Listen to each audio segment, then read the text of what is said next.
So today, I thought we'd take a look at doing the front drop links.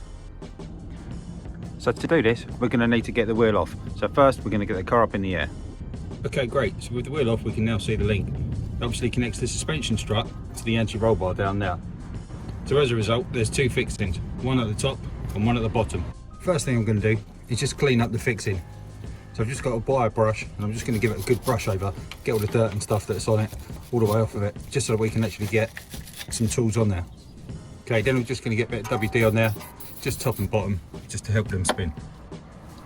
So the fixings for the drop links are slightly different. They're not a traditional nut and bolt fixing, because the drop link needs to move as the suspension goes up and down. So what we have is kind of the thread that comes through, which has got this Allen screw or Allen fixing in the middle of it, and then obviously the bolt that goes on the top. So what we need to do is get a 15mm spanner just over the top of it like that, and then we can get our 5mm Allen key just in now. And then what we need to do, they're not too tight, actually just get them on the right way. There we go, they're not too tight.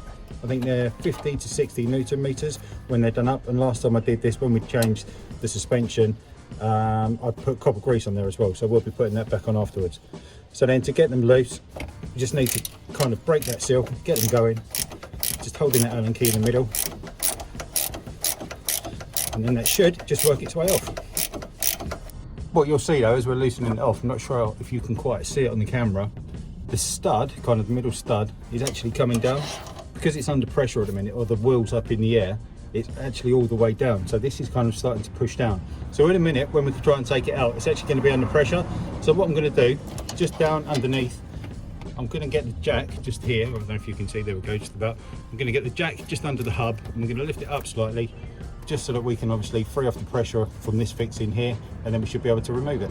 So with the jack just underneath the hub, we've managed to lift it up just a few inches, and what you can see now is that the stud is coming out kind of nice and parallel as such. So there's no pressure on that. So what we can do is just continue taking this off, and then we should just be able to slide this out.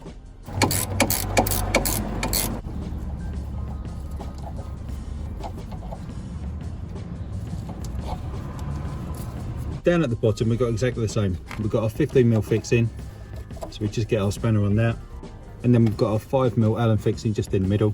So if I can just see to get that in, there we go. And now what we can do and see if it wants to move. So this is actually proving really tough. I'm guessing because it's closer to the floor, kind of down at the bottom end. It's more exposed to the salt and all the road dirt and stuff like that. So I'm guessing it's going to be quite corroded. Looking at it, we can see obviously the colour of it, it looks pretty corroded. So I'm trying to get a breaker bar on there, but because of the room that actually comes over here, if you can see where I'm kind of pointing at, to get the breaker bar on here, to kind of get it in, I can't get the angle to get it in there to then release it.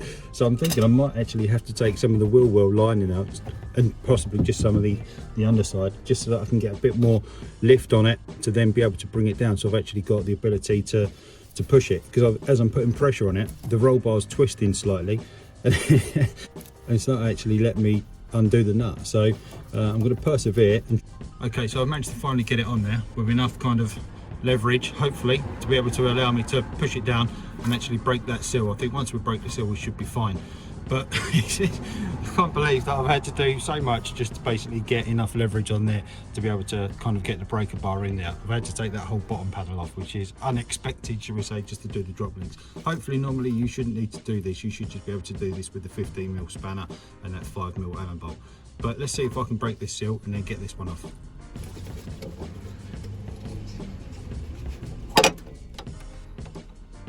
Okay, I think we're just about there. To explain what I've had to do, so we've got the axle stand here propped underneath the roll bar, because obviously the amount of pressure that I'm using to kind of push this down on this side, kind of in a downwards action like that, the anti-roll bar's doing its job and it's actually twisting and allowing it to flex, and that's not allowing me to get enough movement on the breaker bar to actually go down and then to turn the bit on the end of the bar, because obviously you've only got 6 sides and it's not a ratchet, so each time you're kind of turning it, it's only turning it part of the way. So each time what I had to do was then take it off, turn it through 90 degrees, put it back on. That allowed me to then move it another little bit, and eventually we're at the point where I've now just about managed to get it moving with the 15mm spanner on and the 5mm Allen beating. Because it is still so tight, what I've actually had to do, you can just about see down here, is the trick with the double spanner, where you put the spanner on the spanner to kind of give you that more leverage. I've got the Allen bit obviously in there. As it's going down, it's pushing, it's wedging against the lower control arm. So now what we should be able to do, hopefully, is keep going, and we should be able to get this off.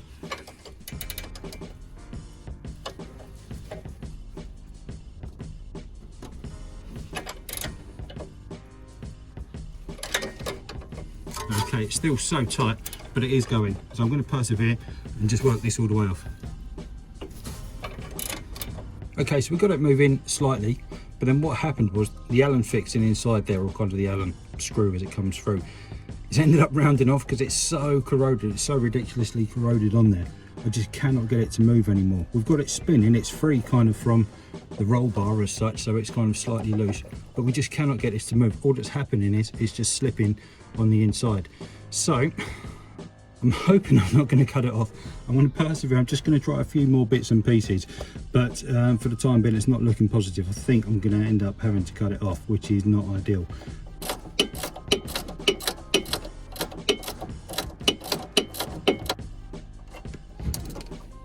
Okay, brilliant. Finally got that nut off. Lots of perseverance, but now there we go. One drop link nicely away. So in the end, unfortunately, I did end up having to angle grind it just a little bit. But rather than go all the way through, what I did was just kind of angle grinded one side and then just on the other side. So I kind of made it possible for fitting a spanner on there. Just kind of once you got that on there, it was a lot easier. And then obviously, yeah, I could really get the nut on there. And you can see obviously how corroded it was in there. So that's kind of why we were up against such a fight. Okay, great. So now it's off.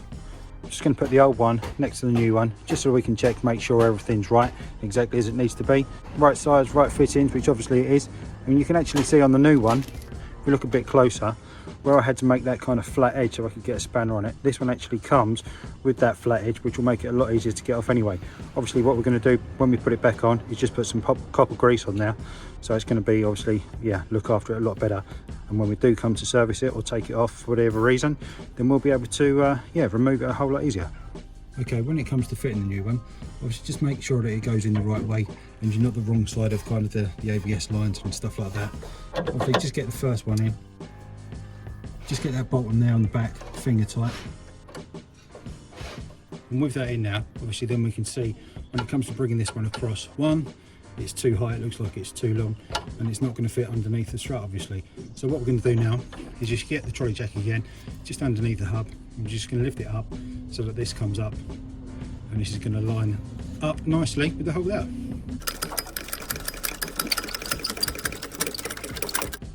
Okay, great. So now back up here, what we can see is it's lined up nicely, it's straight in that little hole there. So we can now just get that nut back on there.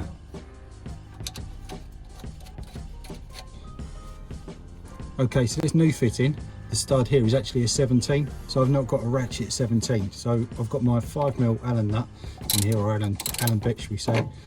Obviously it's a nylon nut as well, so getting it on there obviously is a little bit more challenging, but it should allow us to get it straight all the way on there and then torque it up. And then just before we torque them up, what I'm going to do is put it under a bit of stress as though it was the wheel was on the ground. And then one final step, just as we said, I'm just going to pop some copper grease on the end there, just to protect it from the elements.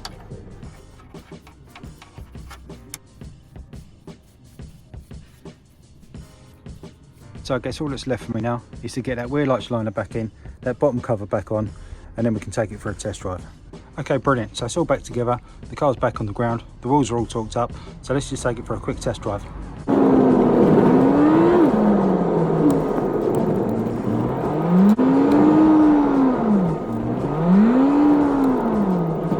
Okay, great. So we're back from the test drive, and realistically you shouldn't need to go for a test drive just after changing the drop link, but you know, it's an opportunity to drive the car regardless anyway. There was no issues, no knocks, bumps, bangs or creaks or anything like that, so we're all good. And then with the added bonus that while I was working on it, the postman brought these to me as well, so we've got one of these to do coming up soon. So if you're going to do your drop links, just remember that if it's been on there for quite a few years, it's probably going to be corroded, and you're probably going to need to really work at it and spend some time getting it off. It's taken far too long to do it realistically, and it shouldn't have taken anywhere near as long as that. But for now, hopefully that's been useful. If you've enjoyed it, give us a like down below. If you haven't done so already, remember to hit subscribe coming up here now. Like I always say, the more likes and more subscribers I get, then the more videos I'm going to keep on making. So for now, thanks very much. Really appreciate the time for watching, and I'll see you in the next one. Cheers.